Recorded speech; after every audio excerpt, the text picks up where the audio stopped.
It's been 10 years in the making. You ready? Mm-hmm. Yeah. You ready? Yes. Here it comes. Mm.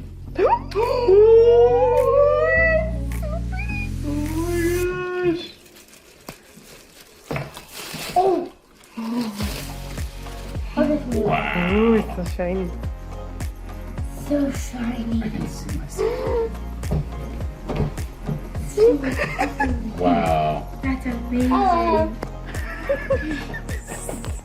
So Blake, tell us how you feel. How do I feel? I think elated is a great word. I'm beyond stoked for this. To be honest with you, it's been, like I said in the opening box video, about 10 years in the making. And there's 100,000 subscribers here, over 100,000 subscribers here now. And I thank every one of you, and I wish everyone's name could be inscribed on there, because without your support, I wouldn't be doing what I'm doing for a living. And I really want to take this time to dive in and talk about how I got started, because there's probably a few people out there that might be stuck thinking, oh, well, this YouTube stuff is only for those people who, are popular and blah, blah, blah. And that's not the case. I'm just an average, everyday, ordinary dude making Photoshop tutorials, and it all started like this. So how did I become a Photoshop and photography educator who makes their entire living off of course material and YouTube content? It's an interesting journey. It's a long journey, just like any journey. It's like you're on a boat on a lake, right? You take off from the dock and you're hauling, you're just going straight, right? You don't even think to look behind you because there's no reason to. But when you do, it's like, whoa, look at that giant wake back there, all those ripples that led to right where we are right here. So if I go back, I can go way back to when I was like 6 years old, painting alongside Bob Ross with my watercolor paints on my construction paper, to when I was in high school, 1999, getting my first analog film camera, to when I graduated college in 2006 with a degree in printmaking and sculpture. But it really bears its roots around 2010. And in 2010, I was at a very interesting point in my life. I was married. We were about to have our first child, Michael. And at the same time, I had this very strong desire for photography, but I was also kind of scared to jump on it full blown. And the reason why is because I was also working as a parachute rigger for pararescue guys in the Air Force National Guard. And I don't know if you know what that looks like, but these guys are Special Forces Air Force guys. They jump out of airplanes every single day. I was working with them and for them as a parachute rigger, so I was surrounded by a lot of alpha male type people, where I wasn't even sure if I could talk about the types of hobbies that I was interested in. And I think my wife knew that. So in 2010, she signs me up for this thing called a worldwide photo walk. And I was like, what is this, babe? And she goes, well, this is where a bunch of people get together and take pictures in the Sausalito, Merritt Headlands area. And I was like, I do not want to do that. Now, I was working out like 3 times a day.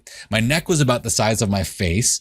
When I was in Afghanistan, I went from like 140 pounds to like 200 pounds in 6 months because all I could do was work out. So that's all I knew.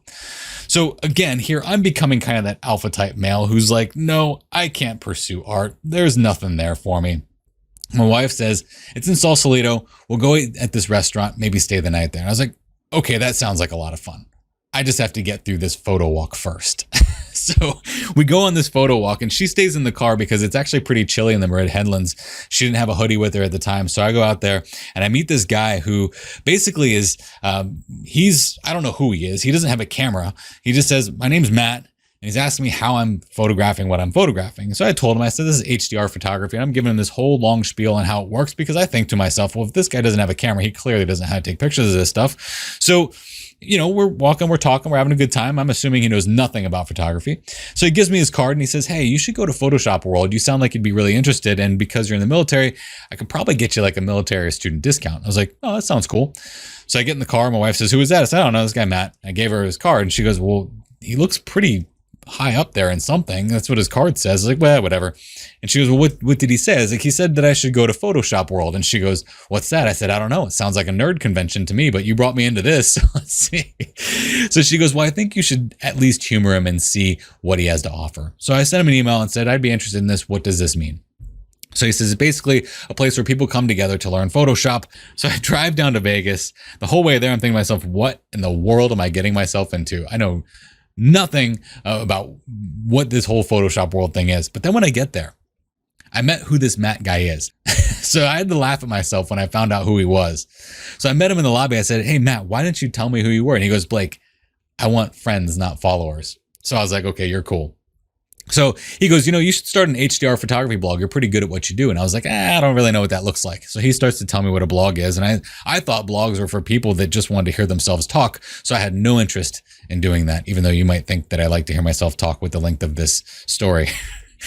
So I get in my car and I start driving home after this convention's over, and I can't stop thinking about this blog. And I kept having this feeling that something was going to change, that our life was going to change if I could pursue this blog. I really felt that.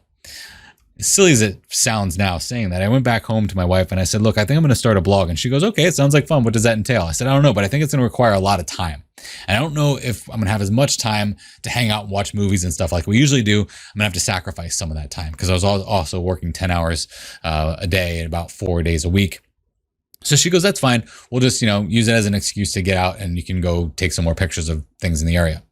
Well, at that point, we were about to have my first son, and we realized just how expensive it was going to be to live in the Bay Area. So we had to make a really hard decision, and that was to move away from the Bay Area. So I found another job doing exactly what I was doing in California, but in Kansas City, Missouri, in a base called St. Joseph. So we didn't even know where we were moving to. We drove all the way across the country with all of our stuff and started a new life. So at this point, I'm working full-time for the Air Force National Guard. I've got this blog that I'm working on that's very difficult to maintain both. Now, my blog isn't making a whole lot of money at this point. We're looking at 2011 right now. I'm not making a whole lot of money, not really, if anything at all, maybe $10 a month if I'm lucky off of, some random things that I'm selling in my store or advertisements or something like that. But it wasn't a whole lot of money. So at this point, I'm kind of thinking about going full in and just saying, you know what, I'm going to forget about the blog and just do this thing at the base and just pretend I don't even do this thing anymore. Because it was very difficult to balance both. My wife was like, "No, you're not going to do that. You're going to continue doing your blog." I said, "But I can't. Something's got to give." She goes, "Well, you got to keep doing it because you love it so much." So here around 2013, things were getting very interesting because my work life was very difficult. I had a boss that was really trying to hold me back. He promoted pretty much everyone in my shop under me over me. Now, he hired me to come in and make a lot of changes at this shop. And I made those changes and we were passing inspections, but he didn't like the fact that I was making so much change. I think he felt a little bit intimidated, but he just would never admit it. Again, alpha male. So can I say that anymore?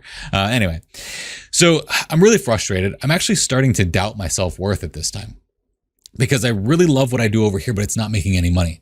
But what is making me money is creating so much stress in my life to the point that sometimes I'm in tears, literally coming home from work, so pissed off and frustrated at what I have to deal with at work that I didn't want to do anything over here, but I had to in order to keep this blog running. So at that time, I had done a webinar with a software company, and a couple of them actually, and those were going actually pretty well. I started to make a couple $100 off of each one of those webinars, and things were looking pretty good. But then at the end of 2013, we got furloughed. And I don't know if you guys remember that, but basically what happened was the government did not sign the money that they needed over to the government. So all government employees pretty much lost their jobs. Me, national park workers, all kinds of people lost their jobs indefinitely. We had no idea when we were going to get those jobs back. So I didn't know how much time I was going to have off, but I remember going home and I was like, we were supposed to have job security, babe. What the heck?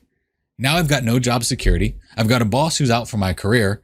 I've got a blog that I love, but I'm not making any money off of. So she goes, "You know what you're going to do until you go back to work?" And I said, "What?" She goes, "You're going to go down and my wife is a very wise woman. She goes, "You're going to go down and you're going to work on your blog for 8 hours a day, just like you would if you're going to work." And I was like, well, that makes complete sense. Okay, I can do that. So in that time, I was developing my first course, which wasn't on YouTube, but it was going to be a course that I was going to sell in my store. So I tried to sell it and it didn't go so well. I remember at this time, I had just gotten my job back. I went through the whole process of creating this course while I was furloughed, built the whole course in a week, tried to sell it online, had no idea how to sell anything online. I launched this thing, so I thought, and I made like $200. And that wasn't going to work on a $97 product. So I made 2 sales. So I did another webinar in 2014 for this company. And this company basically said at the end of this webinar, if you have anything you want to promote, go ahead and do so right now. So I had 45 seconds to promote this thing. In 45 seconds, I was able to make $2,000 off of this course that I could not make on my own. So I remember showing that to my wife, my PayPal account. I said, look, babe, look what just happened. And she goes, quit your job tomorrow. And I said, I can't just walk in and quit my job tomorrow. She goes, no, you can and you will. And I was like, I can't. So give me at least a weekend to think about it. Now it's a Thursday or it's a Friday and we had 3-day weekends. So I said, at least let me just go through today and I'll think about it. So Friday morning comes in, we're in our morning meeting and my boss just was grinding, man. He was digging in on me. And at the end of that morning meeting, I went into his office and I said, sir, I'd like to put in my 2 weeks. And he goes, what are you going to do? I said, I don't know, but I've got this photography business that I've been wanting to pursue, and I think I'm going to pursue. He's like, just on a whim like that? You're absolutely crazy. Do you realize what you're giving away? And I was like, yes. Now, what most people don't realize is that if I were to pursue that job for 40 years, what I would have, okay, is I'd have 2 retirements. I'd have a military retirement and I'd have a civilian retirement, which a lot of people don't understand how Air Force National Guard jobs work. But what that would have meant was that when I turned 60, I could retire and I could have 2 different retirement plans. A lot of people that I knew were doing this and they were very successful once they got to that age 60 and they didn't have to worry about much of anything. So a lot of people hold on to these jobs and don't leave these jobs. So for me to say I was going to leave my job for this little art career that I wanted to pursue, teaching people Photoshop and photography, anyone would have laughed at me. But we did it. We took the jump. And I remember I had what was called the Thrift Savings Plan at that time, TSP. It was basically my military retirement that I was saving up. Now I took the whole thing out. Probably the worst advice I'd give anybody because I took a 25% tax cut on that. But it gave us about $30,000 so I could pay off any debt and we could still have about $12,000 to live off of. So at this point, it's March of 2014. And I'm trying to figure out how to sell online. And I've got about 4 months to do it. So I put out 2 or 3 different products. Now, one of them was like a big critiquing product where I was going to look at your portfolio and look at your images and have a one-on-one discussion with you and try to help you fix that portfolio. And then they'd be recorded and I'd give you all this advice. So I launched this product to my email list, which is about 800 people at the time, completely failed. Not a single person purchased. I made 2 more products. Completely failed. Not a single person purchased. So here we are in June of 2014. And I have a list of 10 courses and I'm stressing out. I told my wife, I said, I've got 1 more launch in me and that's it. If I cannot get this to work, I am going to have to get another job. So she goes, well, let's see the list. So I had 10 courses on there. The last one was actually called Color Theory for Photographers. And she goes, why is this last? I said, it's last because I don't think photographers want this. I don't think they need it. And I don't think anyone would have the desire to purchase this course. And she saw my preferences on there about how fast I could get them done. She said, but looks like you could get this done in about a week. I said, yeah, because I know the most about that. That's what I'm the most passionate about. But nobody wants that. She goes, well, how do you know? I said, I don't know. I've never asked anybody, but I know that that's not going to work. And she goes, well, these other ones don't seem like they're going to work out for you either. So why don't you just go all in on this one? So I remember I was putting this course together, this Color Theory for Photographers course, the whole time thinking nobody is going to want this. Like, why would a photographer want to learn from a painter? Now, if you think back to when I was in college, photographers and painters, they didn't really hang out together. Photographers were over here, painters were over here, but that was in college. Things were a little bit different. So I start putting together this course, this Color Theory for Photographers course. And then at the same time, I purchased a book by Jeff Walker. And that book had a bunch of steps in it on how to do a successful launch. So I took the idea for my course and I took the idea for that launch and the Jeff Walker launch, and I had to piece it together day by day because I was already in launch mode. I had to launch this thing at the beginning of July, and I was reading that book at the end of June. So every day of this launch, I'm piecing the thing together. I'm writing these emails day by day. I have no idea what I'm doing. But I launched this product and it was a 6-day launch. You know, I was following the whole Jeff Walker formula. And instead of making $200 in a month, I was able to make $22,000 in 6 days. $22,000 in 6 days off of something that I didn't think that people would want. And the interesting thing about this, and now that I look back on that, is that people did want that. I just didn't realize it because I was too close to it. The thing that I was too close to that seemed so natural to me was the thing that everybody else out there wanted. So when I put it into a course and I displayed it out there that I was going to be the painter that would teach photographers color theory, they were like, whoa, this is awesome. I had like 250 emails during this launch of people telling me just how amazing this course was. So I was very easily able then to get over that little mind hurdle that I had, that I was never going to be able to make it online as an entrepreneur. We had made that $22,000 in that 6 days, which sounds like a lot of money. But if you look at the lead up going into it, I was basically working for free for 4 months. So it was just enough to basically cover all the stuff that I had not made and help us going forward with the things that I could do in the future. So I took that idea for that launch and I just kept using that as a cookie cutter and as a cookie cutter for the next launch and the next launch and the next launch. And then I started to realize how big my email list was getting, because I was actually going all in on something that was so close to me. That was like, here I was holding a piece of myself away from people, thinking that they wouldn't want that. Well, what they wanted was the closest thing to me, which was that passion that I had for color theory and the color wheel. So when I look at that journey and look at all the pivotal moments there of all the things that led up to me becoming a photography entrepreneur, it was a lot of things. It was, number one, the meeting of my wife, for sure, hands down, because without her, this would not be possible. It was two, that horrible boss that was just taking every opportunity away from me. And number three, doubling down on me and my strengths and what I had to offer. But there's a bigger piece to that I don't often tell. And I don't know if it's that, I don't think I'm afraid to tell it, but there are pieces of this story that happened that were clear divine appointments, right? These are godly moments that could not have happened without something happening at the right time, at the right place, and the right thing being there. Now, I don't equate that to any success that I would have. Now, I would equate that to very in tune, godly moments where that's what you're supposed to do, Blake. You need to pursue this. You need to go on this photo walk. You need to go to this Photoshop world. You need to read this book. You need to launch this product. Things that were well beyond me and my capability of understanding, and things that I even rejected at every point, where billboards were being put up. God, give me a sign. Here's a billboard.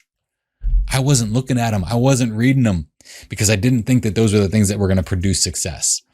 But once I went all in on that faith, and the faith that my wife had in me, the faith that my wife had in this thing working, the faith that we had in God not letting us fail, was what was able to push me over the edge and create the business that I have today. And it's very successful. And I attribute that to the fact that I'm stewarding my God-given gifts. And it's amazing watching how those fruits grow when you do that. Look, I'm not sure where you are in your walk or your journey with maybe a hobby, or maybe you don't even have a desire to do this. And that's okay. But what I do want to assure you is that no matter what, you have a gift. You have a gift that you can pursue, and you have a gift that other people want to see. I found that out over the last 10 years of hosting this YouTube channel, that there are people out there that want to learn from us, from each other. We have stuff that we can share with other people. And the only way that we truly grow in the human race is by sharing things with one another, being good to one another, loving one another, and giving each other respect and honor. I am beyond honored to receive this YouTube Creator Award for 100,000 subscribers. I know there's millions of channels out there, and many of them have more subscribers than me. And I've always told people that it doesn't matter how many subscribers are here. The people that are here have found me for a reason, and that is all that I need. And the more subscribers that find this channel, the better. Great, that's awesome. But I can't thank you enough. Like I said, I can't thank you enough for your support. I can't thank you enough for your respect. I can't thank you enough for your honor. It's been an awesome 10 years, and I can't wait to do this for another 10 years. And I certainly hope you're along for the ride with me.